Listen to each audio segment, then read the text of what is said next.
Welcome to episode 2 of Education in Color. I'm joined here today by Richard Haynes, Senior Director of the Office of Teacher Development. Richard, can you introduce yourself to the audience? Oh, you gave me a promotion. Director of School Support, Office of Teacher Development, NYC Teach. I've worked with NYC Teach since the beginning, and very happy to be here. Thank you. Now, moving to our first question, I want to ask you, what was your educational experience like growing up, and what was your relationship with education and school in general? So for me, schooling is so much tied to just my general identity. Like I think as a student in New York City public schools, sorry, I'll start again. So my experience with schooling actually is what's driven me, I think, like throughout my entire life, to work in education, to stay in education, be part of NYC Teach, be part of other programs that have been sort of like instrumental in the Department of Education. For me, like as a student in New York City public schools at first, and then moving out of state to a different state, to Virginia, I got to see like that disparity. Like there's a saying that, you know, your zip code shouldn't impact your future, right? Like it shouldn't, you know, foretell the kind of life that you will lead. And what I saw, I think when I was a kid, I saw my parents actually push to get me into sort of like one of those magnet programs. I didn't realize it at the time. But the school that I was in was actually not the best funded. Mm-hmm. And I'm being polite. Like, I think I remember like the school just being like in real like bad shape and real disrepair. So I think I felt like even at a young age, I felt like there was something wrong with that. Like I could see that within the school there were like inequalities. I could see my schooling being like unequal to others. And when I moved out of state and I moved to Virginia, I definitely saw like that in just stark relief. Like I noticed that like there were just things I just never learned. Mm-hmm. I had never been taught and never been exposed to. Some of that's just kind of natural.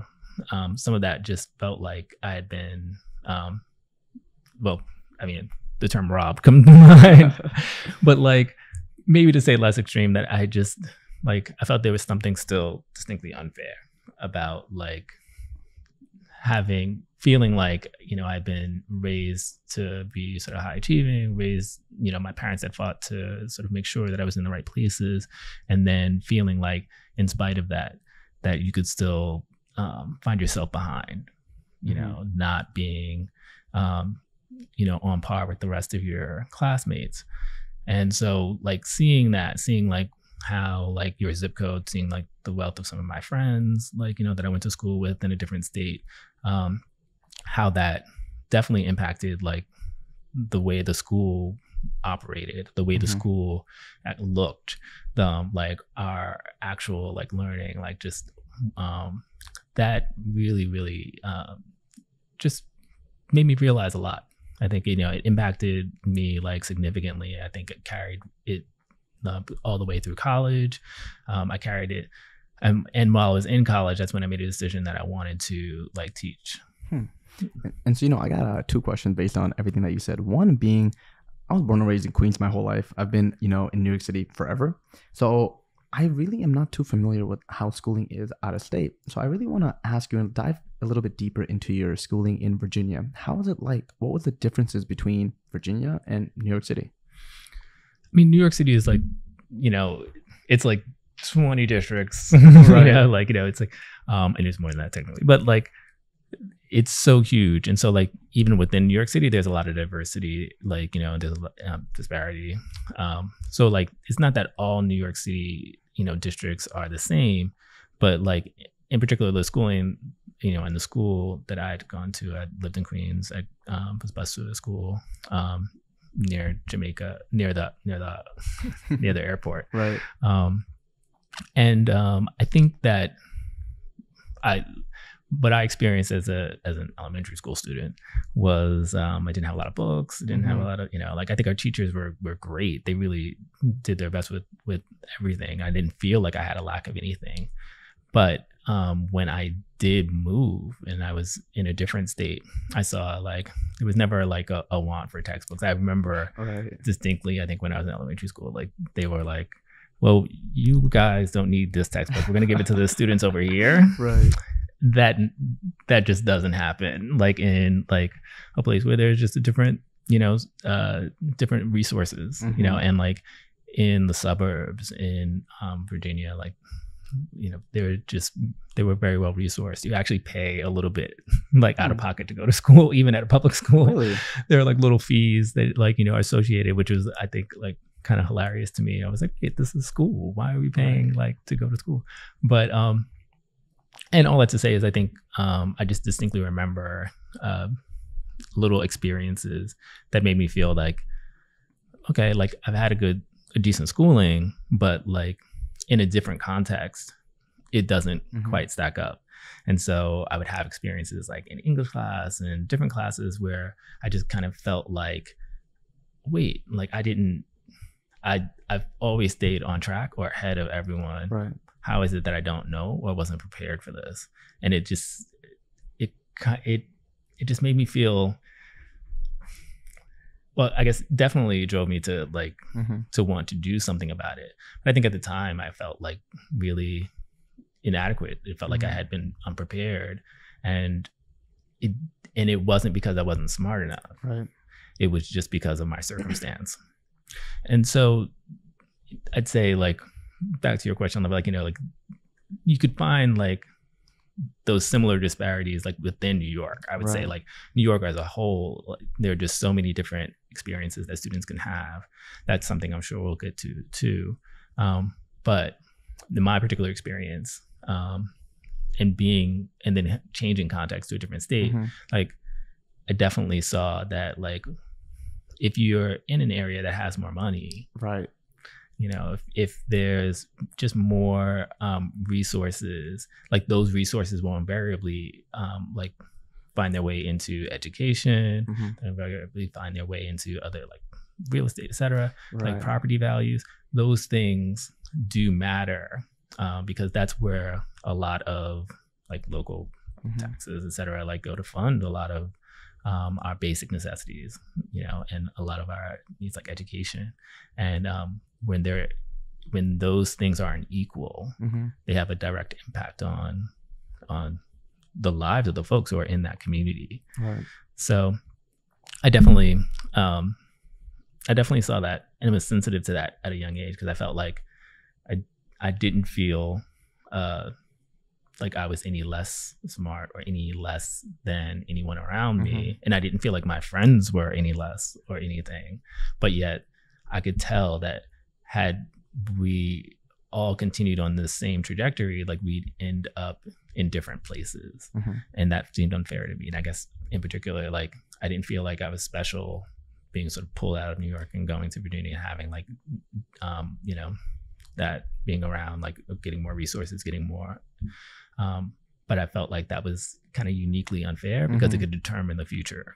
Right. And, I want to ask another question about your schooling in Virginia, just because it is very interesting to see how you went from living in New York City, then to Virginia, and then presumably coming back to New York City for a higher education. And so what I want to ask is, I'm assuming that there are pros and cons between both of the states in terms of their schooling, but which schooling experience did you enjoy more, New York City or Virginia? Difficult question. Insofar as I did it for the majority of my like schooling experience, like in Virginia. I feel like my formative years were there. One of the things I think it picked up, like in addition to saying like, resources, like Virginia is a very like, as a Southern state, is very proud. And I think, so much could be said. I think we've lived through over these past couple of years through the pandemic, a lot of, just centering of Black lives and social justice work post George Floyd. But obviously, that work's been happening for so many years. But I say all that to say like one of these experiences that's happened over the past couple of years was like the taking down of the statue, the Robert E. Lee statue in Richmond, which is something that I think for folks who live there, it's something that you wouldn't I never thought there would be a time when that, see that, in part because there's just so much well, some folks would call it heritage, but there's just there's so much history around that, and so much of that history too that kept that statue there, that keeps, certain relics of Confederacy, relics of, slavery and racism, is also tied to this, like, to what we're speaking about in terms of education. Like in VA, I think I had that pride that you can, through education, you can, exceed and succeed. Like some of these tenets on like Thomas Jefferson, that are like kind of founding father stuff. Like it's constantly in the air. But Virginia historically, like, turned all their like public schools into private schools, to avoid integration. Years past that, I guess, was technically overturned. Schools integrated, but those tensions, those racial tensions, those economic, tensions, educational tensions, like, still exists, still persists. And so I think having such of my formative years in VA, in a place where like those, like, that was very proud and very forward about like trying to educate everyone to the best. Like Virginia public schools are very strong as a system, but you still have to navigate race in a different way. And I think like in New York, like there's a very diverse environment. It's a very diverse city. Like how we navigate race is different. And that's a different aspect of like the learning and the schooling that you get here. That in some ways, like, it prepared me for Virginia, but also I wasn't prepared for like that other kind of learning that I had to go through. And I think that also is what brought me back to work in New York, to work on issues of diversity in New York, because however diverse New York is, some of those persistent challenges around education, around educators, around students of color, are uniquely still about navigating race and racial tensions and racial dynamics. And that's important work to do in our city. So with that being said, Richard, that actually ties into my next question, which is, how did you start your professional career in education? And what moment made you decide that this was the type of work that you wanted to do? When I think back, I think that those seeds had been planted, as a young student, when I saw myself in different contexts, seeing like those disparities. And I've always been a strong writer. That was something that throughout my journey as a student, basically every teacher I ever had sort of picked up on. And that was something that I brought, was really joyful for me, I should say. Like I appreciated the praise. It's something I feel like I do pretty well. But I definitely felt like the first thing I wanted to do, like in spite of writing a book or doing something like that. So I know I'm going to make you my ghostwriter now. Yes. yes. Definitely always a ghost copy editor is what I'm always down for. What I think when I was in college, like those experiences, I think, you keep having experiences, that are related to your identity, and where you are at the time, and having conversations with my friends about racial issues, like really just pushed me back into the mindset of wanting to, like, I didn't know if I'd come back to New York, but wanted to do something in a community that I was from, or that was similar to where I was from. Like I hadn't decided to enroll in education courses as an undergraduate. but I always knew that there was something like, Teach for America or something like out there. So that was always sort of like in the back of my mind. And then it became like front of mind the closer I got to graduation. And by the time I, applied for Teach for America, sort of like, listed all the different places that I wanted to teach, and was placed in Baltimore, Maryland. And did my like teaching in BMOR for a number of years. And so that was my sort of like journey into teaching, which again sort of maps to like what we see with a lot of our teachers. Like a lot of our male teachers of color, even though most of our teachers overall, like we talked about like the sort of 60-40 split. Right. So like most of our teachers overall, our biggest supplier teachers in New York City is CUNY, City University of New York. But in terms of like our teachers of color, particularly male teachers of color, many of our male teachers of color follow that similar path of like going in through an alt-cert route, getting alternative certification route like TFA or teaching fellows.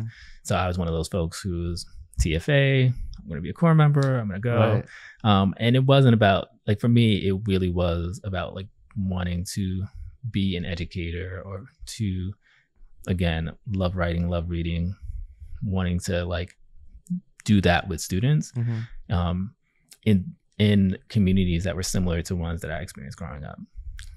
And so from what I'm gleaning from all your answers is, one, you're a globetrotter. And what I really want to dive deep on now is you mentioned you did Teach for America, and you mentioned that you were placed in Baltimore, and that's in Maryland, correct? Yes. So tell me a little bit about the experience there, because now as an educator, you're in a different state than you were when you were a student. And as a student, you were in two separate states. So quite frankly, you had kind of three distinct educational experiences in three different states. Yeah. You get to see like the difference, the variety of like education, New York, Virginia, Maryland. And since we're, I guess, like when I was saying like Virginia is sort of like a proud state and it's very much, like focused on their education, like there's rivalry among, I went to UVA, there's rivalry among a lot of like public schools and public universities in that area.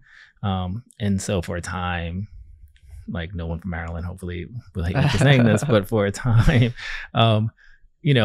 like Virginia, a lot of Virginia schools are, we're looked at as like, not necessarily better, but, stronger schools, particularly for like DC areas full of like diplomats, full of like folks who, senators, representative Congress folks. And there was a time when, you sent your kid to school in VA versus like Maryland, so to speak. You can edit that. So, I want to know, because my geography sometimes of America is like garbage, right? So Maryland is closer to DC than Virginia is to DC, correct? They both share sort of like border. I mean, DC, all of the border of DC is in Maryland, but the river separates, the Potomac separates Virginia from the district. And so it's right there, it's across the bridge. And so folks live in the Northern Virginia area and commute to DC. Similarly for folks who live in the Maryland suburbs of DC and commute into the city. And I think when we go back to like what those kind of differences or what's really unique, like as a teacher and then sort of like as a central administrator or central employee in New York, like I could see like in Maryland, there's a lot of like the state standards. There's a lot of things that recur that are the same for teachers, right? Okay. Like you teach your standards, what you're evaluated in roughly similar ways. Like a lot of education, even though it's very local, is also we apply a lot of the same rules, right? We used to use this term interstate reciprocity and things like that. Like a lot of the same rules recur, even though there aren't necessarily national standards for things. But in in VA and then in New York, like you can see a lot of the, just drive for teacher quality. Same in Maryland, like making sure that teachers are really strong in supporting their students, making sure professional development and professional learning is really integral, and testing like that. That's still, regardless of what state you're in, like it drives and, is such a big part of the conversation around how teachers are sometimes, supported, evaluated, over the length of their career. Like, and I taught, and I'm still partial to, I taught English, ELA.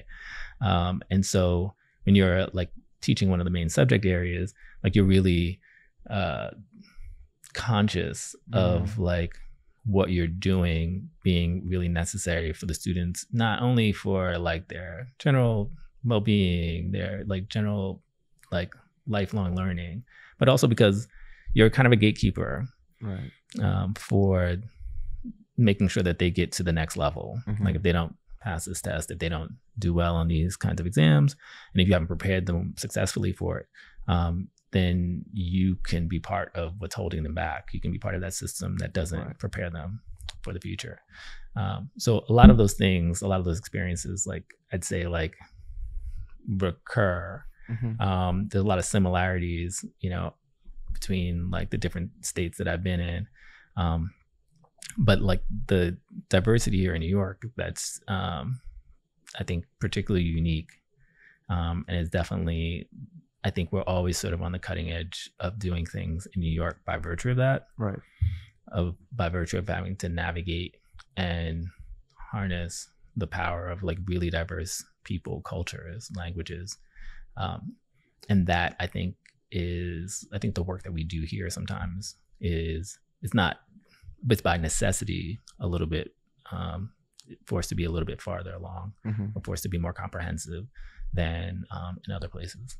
And funny enough, my content specialty was English as well, grade 7 through 12. Hey, so no wonder we're twins. I wanted to ask though, you mentioned you did Teach for America, correct? Yes. How was your experience like in that program? I mean, Teach for America is, let me start over. I mean, I enjoyed my time in Teach for America. I enjoyed in particular, like just teaching like middle school and working with students in Baltimore. I definitely, still kind of rep like TFA a bit. I think the challenge with like also programs like TFA, Teaching Fellows, is similar to like every program. Like it's hard to match what you're really going to end up doing on a day-to-day. And so much of teaching is like a marathon. It's not the sprint. So like, what is the best way to support or like to match like the exact experience that you're going to have? Like usually in also programs, you're teaching like summer school, or you're teaching some kind of like truncated period, and you have to expand on that and parlay those experiences to like your day-to-day teaching. Day-to-day teaching is a full year. Right. And so I don't knock like the experience, like certainly induction experience with TFA, or fellows or anything. I think they approximate, as best they can, like what you're going to actually experience. Similarly, like I've heard folks have a similar experience with like who've been traditional folks, like who spent their entire, undergraduate, graduate work, like studying, teaching. There's so much to learn. Teaching itself is just it is a very complex, complicated, joyful, like inspiring, amazing, experience that requires so much thinking, so much creativity, so much effort. So like there's no, I think, 100% foolproof way that's gonna like, prepare everyone for it.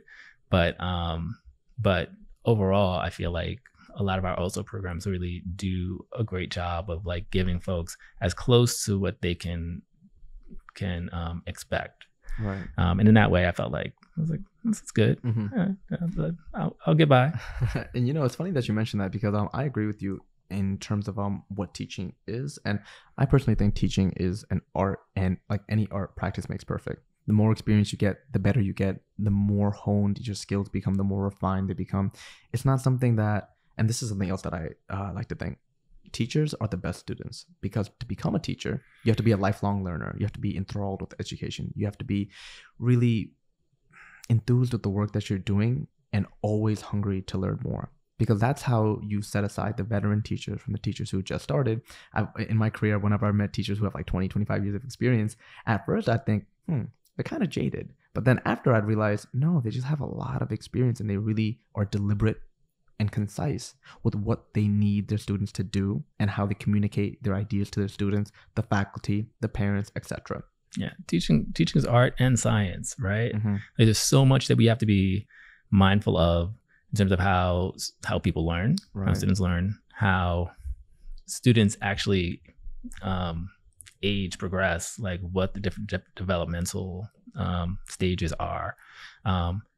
What's going on social emotionally at any point in time, and how that impacts our learning, teaching, all of that. And I agree with you, like teachers can be the best students. Like I think when the environment also supports teachers being naturally curious, using that curiosity to keep them inspired, keep them motivated, keep them, curious and engaged about continuing to grow, like that makes a dynamic like workplace, and it makes it hopefully a dynamic classroom. Like if you're a student and your teacher is constantly questioning, learning, and wanting to get better and soliciting your input, like that's a really powerful dynamic classroom. Those are the classrooms we want to create with the teachers that we recruit and support.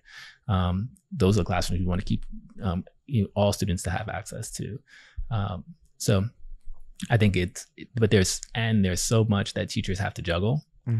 It's that art and science of how like human brains work, in addition to like being a real creative person and inspiring, like, and creating like creative, engaging experiences for students so that they can actually learn.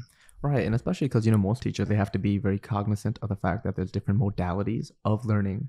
So not every student is going to learn the same. So to craft a lesson plan that now educates students of different modes of learning is a hard task, quite frankly. And it does give me like newfound respect for teachers.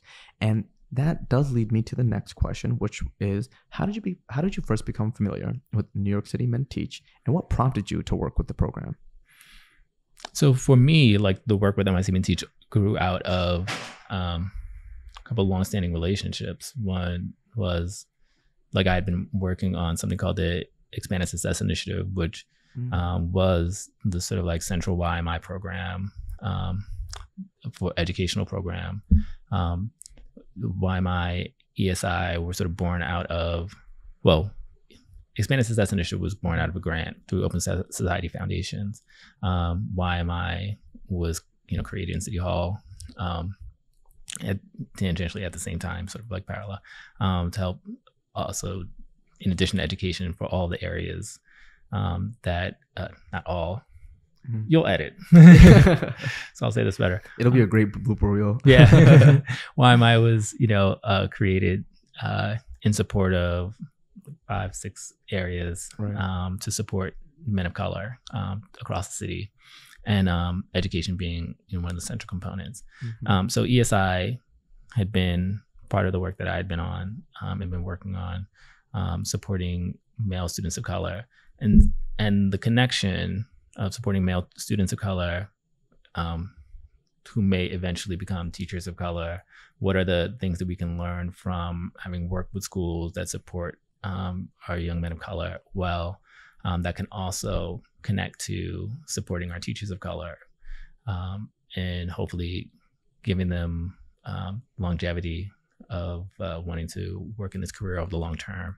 So as conversations were happening around like connecting some of this work, like, and that was roughly at the very beginning of NYC Men Teach. So I started working with folks at YMI, folks at D.O.E. About like what that should look like, about ultimately the launch of NYC Men Teach, and then implementation. So from some of not the first conversations, but some of the next to first conversations about what NYC Teach was and what it was intending to be, like that connection between young men of color, young boys of color who are in our school system, and the teachers that they may become, or the teachers who would support them, was always part of the conversation. And I was kind of there from the beginning. Right. I saw it as really exciting work, because if you do want to support, if you think of some of the main central tenets of why, you know, we recruit more males of color, in addition to the percentages, we look at New York, and at the start of NYC Teach, the often used percentage was about 8.5%. Right. The teachers were male teachers of color. 43 to 46% of our students were boys of color. You can see, like, not just a disparity in terms of a reflection in front of the classroom to the classroom environment itself, but you can also say that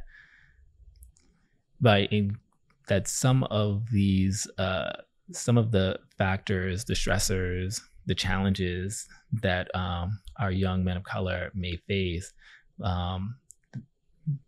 they, you know, as students, they may invariably also face, you know, as folks who are at the head of the classroom would come back. Right. Like, what are these educational stressors? What are these, like, environmental stressors? What are these professional stressors that would sort of like push at the teachers of color who are working to you know, support their young men. Like, we think of, as I said, like, one of the central tenets of NYC Teach was around, like, interrupting that disparity, and I should say that was the mission, was about interrupting that disparity and recognizing that by having more males of color, you know, you have folks who are more sympathetic to the environment, to the needs, to the culture, to the experience of the students in their classroom. And you also have a bit of folks, you can't be what you can't see. And so students who may want to not just pursue education, who would never have considered it, but also have now, through that sympathetic person who's also had a similar life experience to them, they have somebody in their, you know, in their life who can inspire them to do other things that perhaps they hadn't considered. And so I think that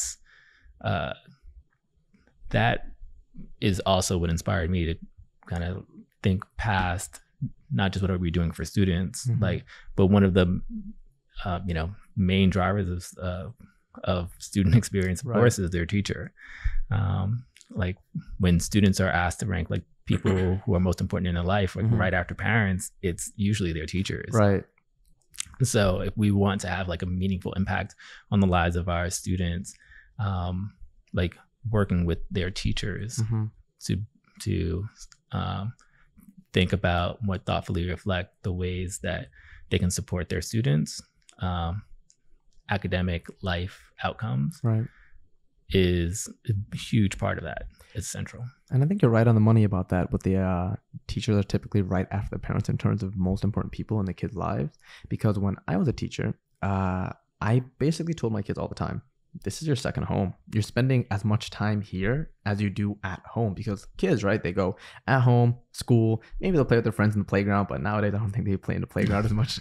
But then they go back home. So they spend a good chunk of their day. Oh yeah, you got to account for sleep, right? So if you look at 24 hours in a day, if you're in school for 8 hours and you sleep for 8 hours, I mean, even though kids are probably sleeping for 4 because they're on TikTok or whatnot, but assuming 8 hours of sleep, 8 hours in school, that's half of your waking day. Yes. Meaning the people you interact with in school, especially your teachers, is very, very important. And one of the things that I'd always tell my students is I would love to teach them holistically. I would oftentimes set time to talk about feelings. And especially what I noticed is with the young men of color in my classroom, they weren't comfortable talking with their feelings in the beginning. And this may sound weird, but in the beginning of the year, I always tell them, no matter what you guys do, I'm always going to love you guys, right? You guys are my first class. And even though, I had classes other than my first class, I would always tell them the same thing. Like, I love you guys. You guys are like the best. And just a lot of positive affirmation. In the beginning of the year, they were clowning me, man. Everyone was just calling me a weirdo. Oh, what? Mr. Kabir saying he loved us? That's just them, getting to know you. But then it's crazy to see how they flipped the script, because after a couple months of me positively reaffirming everything, telling them all these great things and just praising them nonstop, they eventually started saying that back to me. And when we had like a Thanksgiving potluck dinner, they pulled out all the stops. I had like the best food there, curried goat. I had oxtail. Oxtail's my favorite. And, they had all these great foods that they made, and they just had such a great time. And it just showed me that teaching shouldn't just be about content. Having fun in the classroom, I don't think that should be a taboo.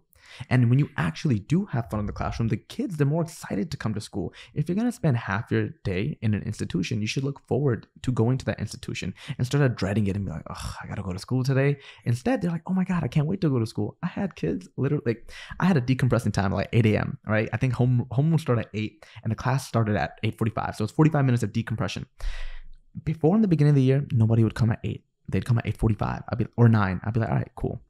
Later on in the year, they'd come in at 7:55. They were waiting at the door. Sometimes I'd be like, oh man, I need like 5 minutes to myself. But you know what? I learned to love it. It was so great having them just be that excited to come into the classroom. And so they'd always say, Mr. Kabir, do you need any help setting up? I'd be like, I don't really need help, but I just make little tasks up for them. Hopefully they don't see this, but I'd make up like little tasks for them just so they could feel that they're contributing to the larger community that I'm building in that classroom. That's what I was thinking as you were talking. It's just like, we learn in community, like, and so students were, I imagine they would get excited for the community you created. How essential that's also part of like just our development as individuals. Like, I think I could consider myself the most introverted person, but like, human beings are social animals. And we, like, the reason why teachers have not been replaced by like robots and computers completely is because we learn from each other. Right. We learn so much. There's so much like that information that we're constantly taking in.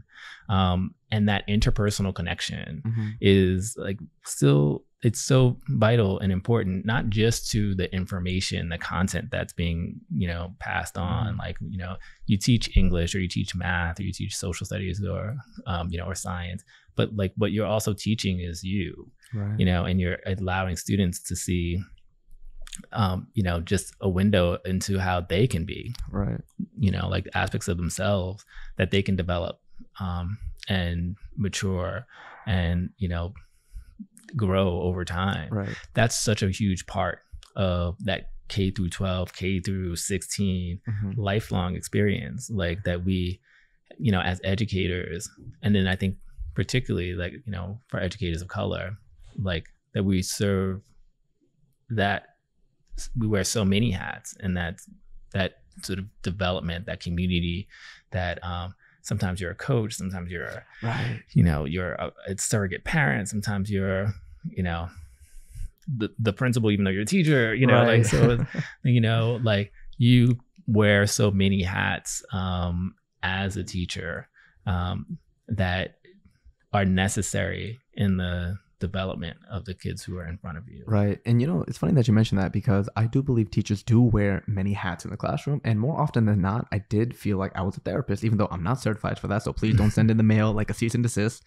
But I did feel like I was a therapist. My kids, oftentimes they'd have like little beefs with each other and what have you, talking about, oh my God, she doesn't like me anymore. He doesn't like me anymore, blah, blah, blah, blah. And I'd be like, all right, first off, take a deep breath, take 30 seconds, relax, chill.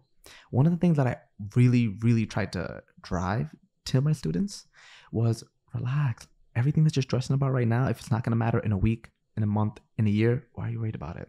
And I told them I was in your exact same position. And, I'm not that old yet, but I know when I do get old and I'm like, oh, I was in your shoes one day. Oh, man. But the thing is, I'd always tell them, I felt the same way when I was a kid. And it's crazy because as a kid, I feel like your worldview is a little smaller. So whatever's happening to you, it does seem bigger. But then as you get older, your worldview starts to get bigger and bigger and bigger based on the experiences that you have. And you start to realize you need to protect your inner peace. And protecting your inner peace really comes from choosing what you allow to disturb you and what you allow not to disturb you. And so my students, I really, really made it a point to tell them, look, all this stuff is really not going to matter that much. And not to say that I don't talk to people from my middle school, but I can't even remember half their names. Yeah. And the thing is, even though we had great experiences at that time, that was a certain point in life where you're supposed to have fun, let loose, learn, but then also realize that you are destined for greater and bigger things. One of the things that I noticed after post-pandemic education, or in a world where we have to deal with the post-pandemic issues that were brought on, is motivation. One of my students was an 8th grader, and I don't know what it is, but these middle schoolers are super nihilistic sometimes. Because that's part of their development, right? And she told me just straight up, point blank, Mr. Kabir, I don't have any motivation to do this work. How can I ever go to college? Now, while she was saying it as a joke, trying to get her friends to laugh with her, I looked at it like, oh man, that really sucks that you feel that way. So how can I try to help? And so I tried to explain to her how even me, I go through periods where I'm just like, I got no motivation at all and I feel burnt out. And I told her that the feeling you're probably feeling is burnout. The kids nowadays are a little bit more, I want to say, knowledgeable about their mental health than I was when I was a kid. And they understand when they feel overworked. And in the past, what I realized is sometimes the authority figures in their lives would downplay their feelings of burnout. Whereas nowadays, we tend to acknowledge that a little bit more, because despite whatever age you are, you can feel overworked. And Shamir, in the previous episode, said it very, very tactfully, you can't pour from a cup that's empty. And so these kids also have cups that they need to fill up, and they can't pour from it if they're just overworked. And so just having that space in that classroom, I feel like was just so important. And all the students that go through the New York City public school system that have the benefit of having diverse educators have that outlet. Because again, I went to school in Southside Jamaica. And so I had like metal detectors in my school, and I used to wear dress shoes. I had like a little metal bar at the bottom of it. So every time I knew it was going to beep, and I don't want to take off my shoes every time. So I was like, all right, cool. Then I had to go to the part where they had a little wand, and it's just like a typical urban school city environment. And with that, I was able to relate to my students a lot, because the one thing I've noticed, my students were never able to say, oh, you don't get it, Mr. Kabir. Nah, I'm pretty sure I get it. And so that's what I really, really love about New York City Men Teach. And that actually drives me to my next question, which is, since its inception, how has New York City Men Teach changed the landscape of education in New York City? And I asked this question to Shamir in the previous episode, but since you're the director of school support, I feel that you may have that answer that is similar to Shamir's, but slightly different because of the scope of work you currently engage in. So it's changed things in a few different ways. Like, I think on the one hand, like, it's changed things because with such a focus on, we've helped to change the conversation. Right. Like when I hear Vice President Kamala Harris, speaking about like the need for diverse educators, that seems like it's a tenet of the larger sort of like federal platform. Like, how can the federal government support that via through legislation, to executive branch, et cetera? Like, that's a part and parcel to a conversation I think that we've been having in New York City as the largest school district in the nation, right, like for quite some time. It's, of course, not to remove that from its historical context. Right. Like, we can talk at length about like how even NYC Men Teach, is a result of like these very real historical like wellness stressors. Right. Stressors is the wrong word. These very real historical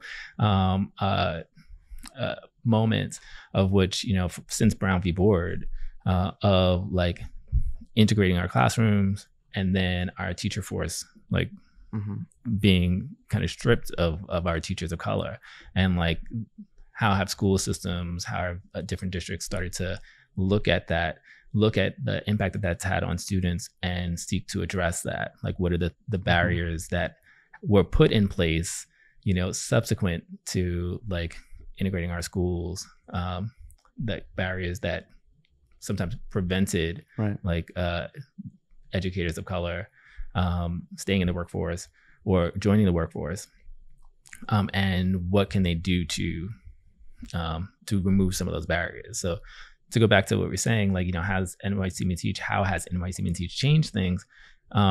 It's in the larger school district, it's ignited a conversation that is both local and national.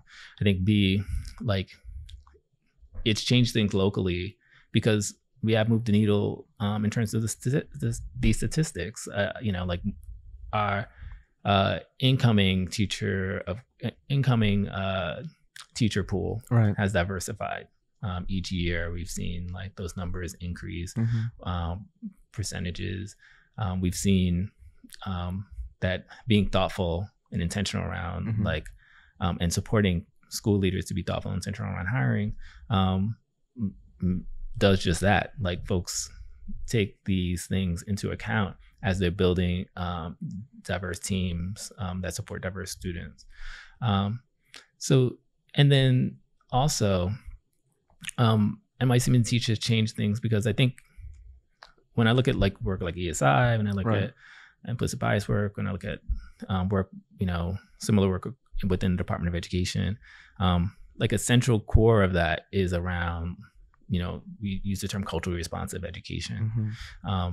And folks can have different ideas about what that means. But the fact that we're actually talking about it, seeing it as such a central and, critical mindset to have, strategies to have in teaching diverse students, I think is a direct relation to like work that we've done that is not just about diversifying like our teacher population, but it's also about supporting them to meet the needs of their students. Like how can our educators of color get some of the best strategies to work with their students? Because like the story I told you about my pathway into the classroom, I was not from Baltimore. I was not from Maryland. But I went into a community with the idea that I would still be in a community that was somewhat similar to the communities I experienced growing up. But it still wasn't my life. That still wasn't my experience.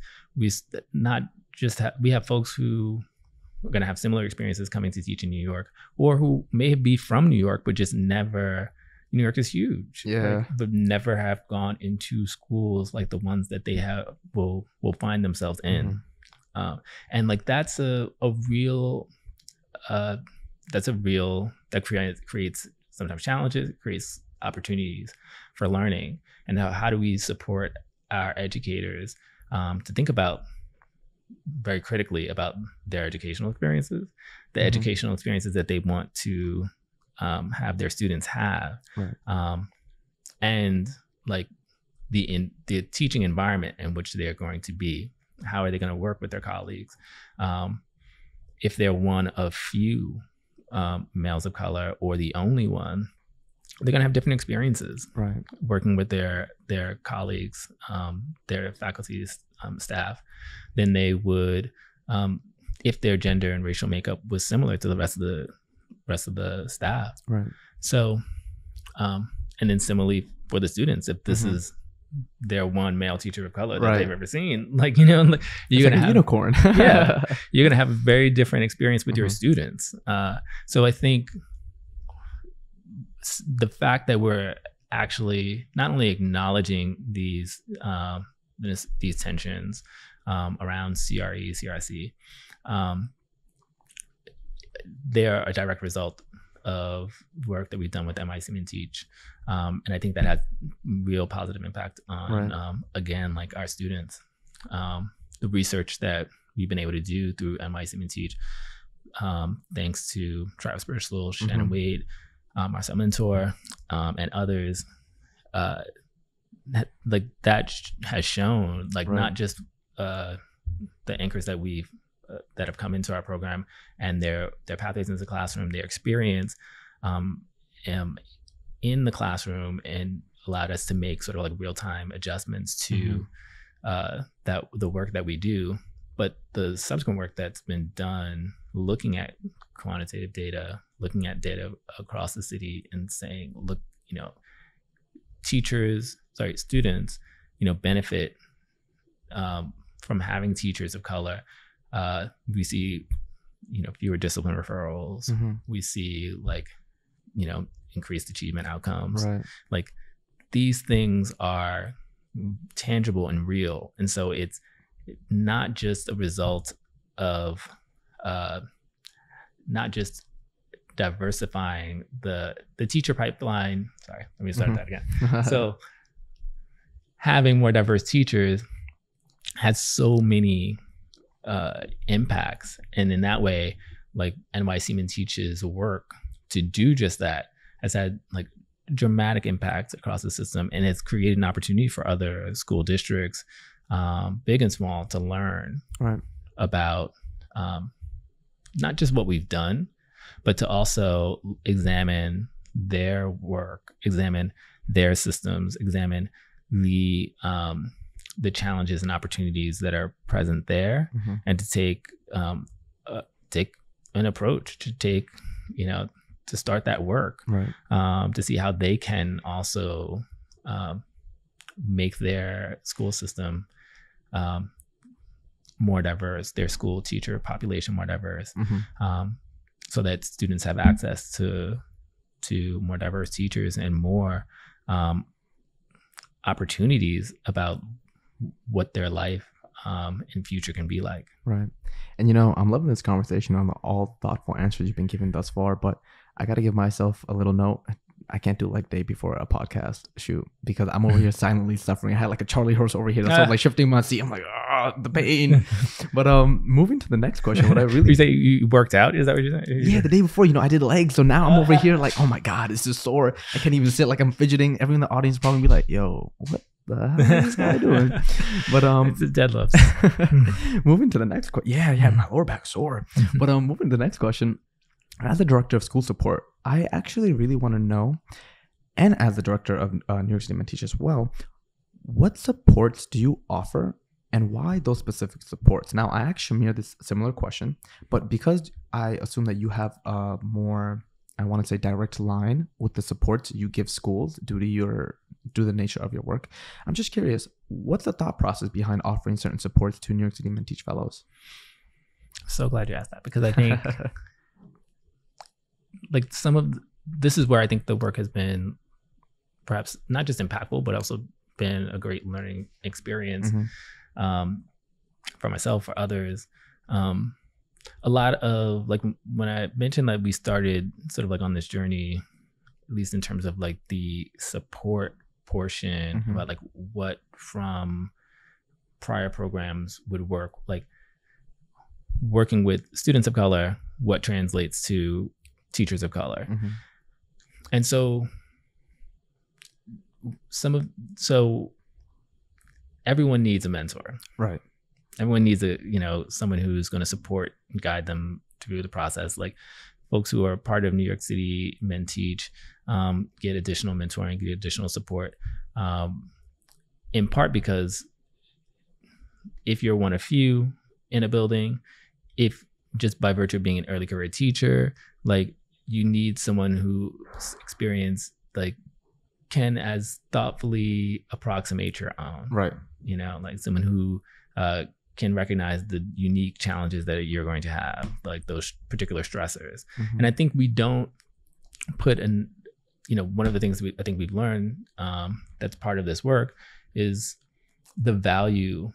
Like if we want to continue, like if we can see that our teachers of color add such value, particularly our male teachers of color add such value statistically, that these discipline referrals, academic outcomes, et cetera, like improve by diversifying our teacher population.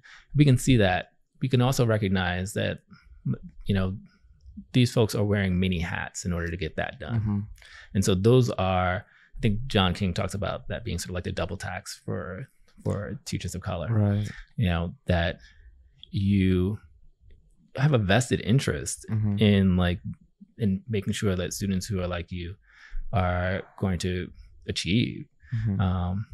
And those kind of stressors, they're, it's positive to give back to your community, but it's also, it's something that it's you need the energy. Yeah.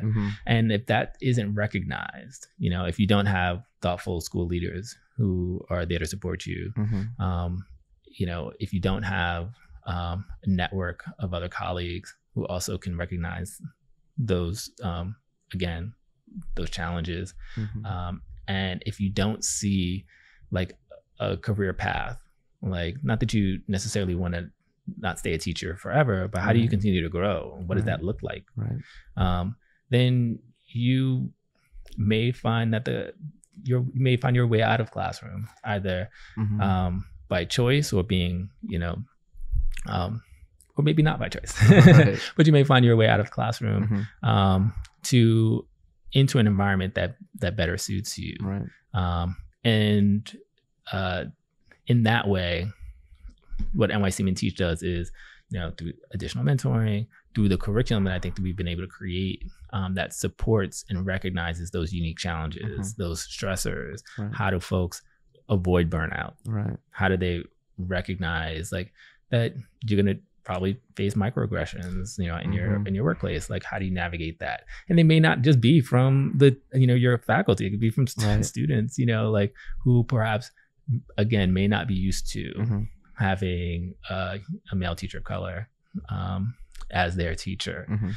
So how do you navigate these things? Like, that's part of the work through like mentoring, through affinity groups, and that leadership development, that all of that sort of allows for systems of support, but also allows for another pathway and trajectory that even I could be a school leader, I could be a leader within my school, and I could also be a leader part of this NYC Teach community. Like, by giving back to this community, I'm also gaining skills that I can use in my classroom, that I can use in my school, and that hopefully are going to support and inspire another person to become an educator, to be an amazing educator for our students in our city. So those supports in particular, and I think we work with schools, sometimes on a more in-depth level, providing support around, culturally responsive teaching, around navigating social, emotional, racial stress, navigating like some of these very real things through professional learning. Like, those are like key aspects of the work that my work and Vincent D's, who's on my team, and others who've been on my team, that we do, that supports the overall mission, and also supports like our schools and our students ultimately. And I'm glad you mentioned that concept about, you said double text, and it was John King who mentioned that, correct? Yes. And so I'm glad you mentioned that, because during my time in the classroom, I had a experience where I want to say got to me a little bit personally, because I had a student in my class who, and it was a general ed classroom. I had another classroom that was the ICT classroom. So I had another teacher there to help all the students. But in my general ed classroom, I had a student who, he was diagnosed with, I think it was autism. And his mother was adamant about the fact that she did not want him in an ICT classroom.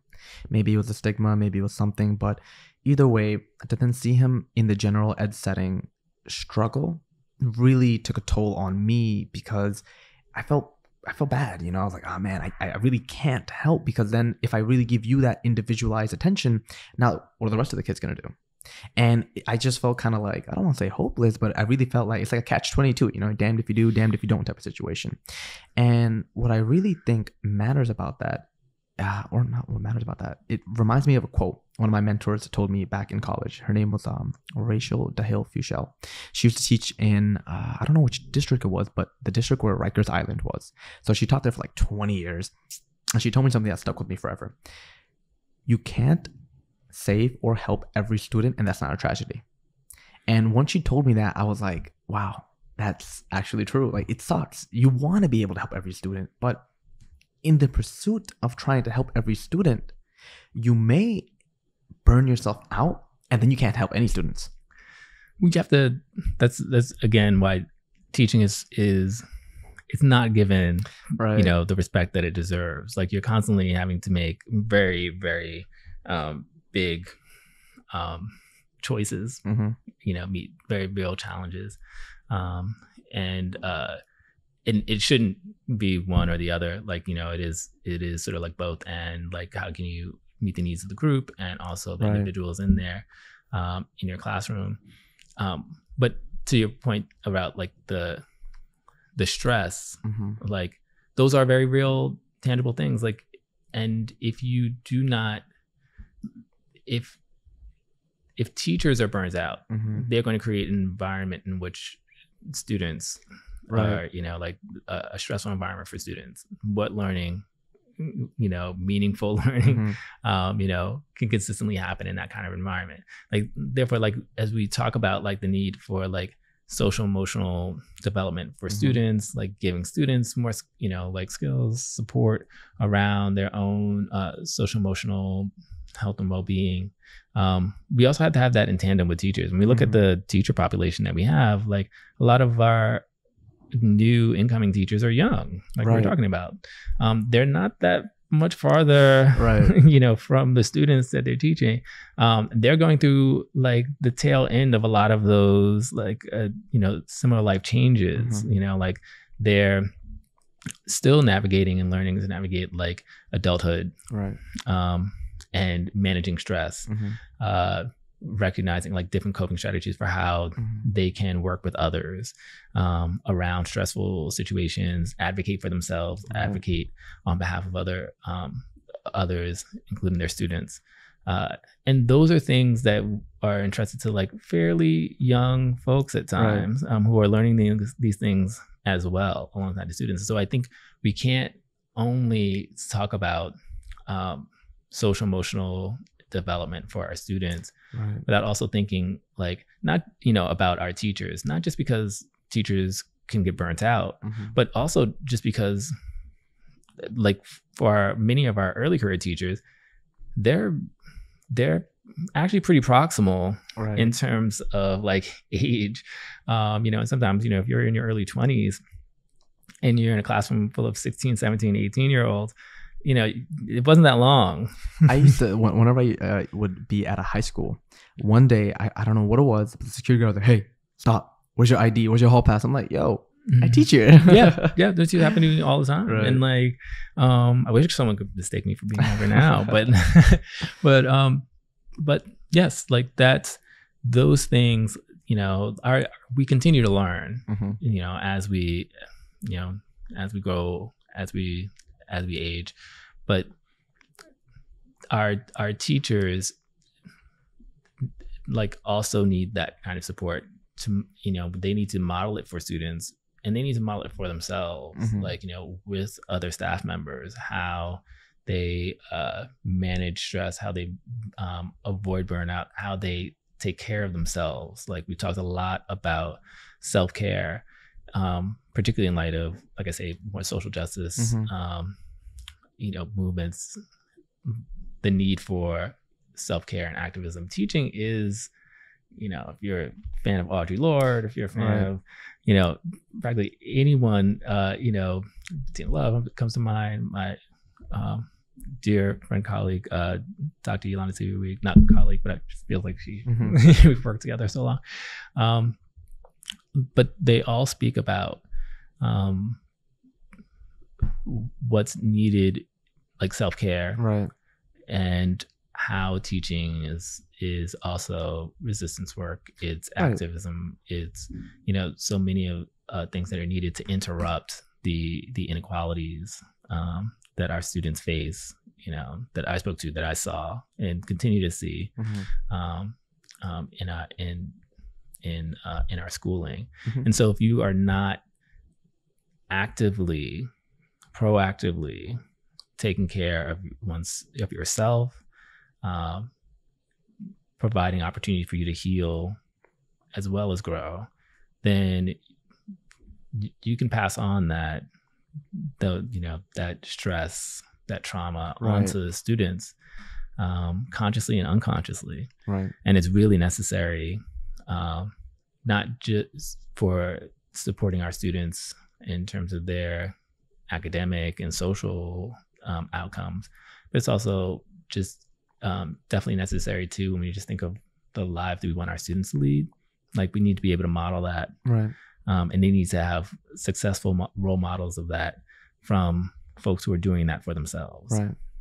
And I agree with that wholeheartedly, especially because oftentimes in teaching you feel like you have to, I don't want to say rework or kind of like unravel some of the traumas students have had and really get down to the brass tacks and help them emotionally and then help them with the content, because an emotionally troubled student can't even begin to learn the content because they're battling inner demons or whatever situations they may have. But having that teacher in the room to kind of be like, I get it, it's okay, really gives them that, I guess, sigh of relief. Like they just feel like they're so tight and they're just like, oh, okay, now I can relax. Like at least my teacher has my back. I feel like that's just a feeling that if students have, they just feel like amazing.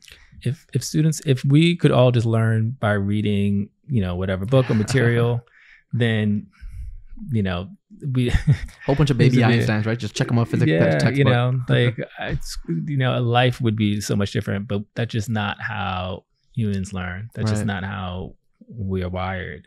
So we learn in community, and part of that interpersonal, interaction is really critical. You have to attend to the whatever's going on inside my brain, my body, etc. That's what's also so sometimes fun and compelling about teaching students. I think particularly as a former middle school teacher, like just all of the stuff that's sometimes going on with students that you have to also kind of account for and hold while you're also, trying to sort of teach content. But the reality is that like the content itself is truly secondary to like the fact that we're helping to support and provide, like our the development of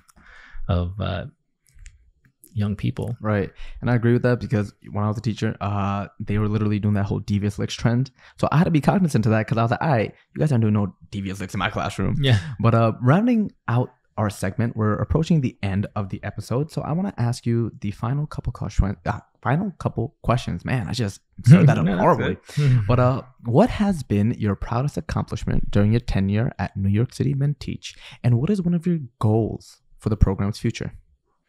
I think proudest accomplishment, some of the things that we've kind of spoken to. I'm very proud of to have been a part of something that is now a model for school districts across the country. Been a part of something that's had such an impact on the city. Very proud accomplishment that we have through we create a community of folks, pre-service and in-service, that people feel a part of, and can feel connected to, and can actually have a through line, whether they're coming through traditional or altered routes, that there is a community of individuals who are committed to supporting them and committed to supporting our students. Proud that the things that we've talked about around like stress and the unique needs of teachers of color, particularly male teachers of color, we have been able to do really strong work in teachers working with other teachers, supporting them around racial literacy. Again, I'll thank Dr. Yolanda Celia-Ruiz, Dr. Lord Talley, folks, Dr. Golden Mohammed, folks that we work with around racial literacy and culturally responsive teaching, that we have really strong foundations that actually have seen like ripple throughout the school system. And for folks who have taken what they've gotten from NYC Teach and also tried to apply in other areas, so that we have such a strong system of like leadership development that is racial and gendered conscious, to the needs of our community, of the specific population that we're working with. Extremely proud of that, and extremely proud that as I look towards the future, that we'll continue to grow that leadership development work, that we can continue to connect the work to just leadership pipelines, to different ways of recognizing teachers for their continued development and success. And we've kind of been able to innovate a little bit in that space, and that will continue to. So I'm looking forward to having more folks be part of NYC Teach, being mentors and leaders for other folks who would come into the classroom, and continuing that kind of trajectory of people across the pipeline, kind of reaching back, helping to inspire, support, and develop more teachers. And this now leads me to my final question, which is, if you could go back in time, what would you do differently, professionally or personally? Up to you. I don't think I'd do anything differently. I definitely believe that everything is a bit of a learning experience. Right. I think I'm very much a, like you are where you, right. Where you're supposed to be. But I'll definitely say that with that, like I'm uniquely grateful for the experiences that I've had. Like I'm insanely grateful that like I've been able to kind of live in different cities, like see educational landscapes in different areas, and been a part of that in different ways. And for that, like I'm uniquely grateful. I think you have to, without sounding like I'm like, how philosophical should I sound? Let's go to that Socrates level. It's gonna be a great promo clip. And I think like, teaching is an act of love. Like that's a quote that stayed with me forever, and it will stay with me forever. And I think part of what I'm super grateful for is that like I've been able to do that and sort of like to love education, and to also as a teacher, to connect students to something that's just greater than all of us. Like this sort of like chain that we, this tradition, this that is part of just society. Right.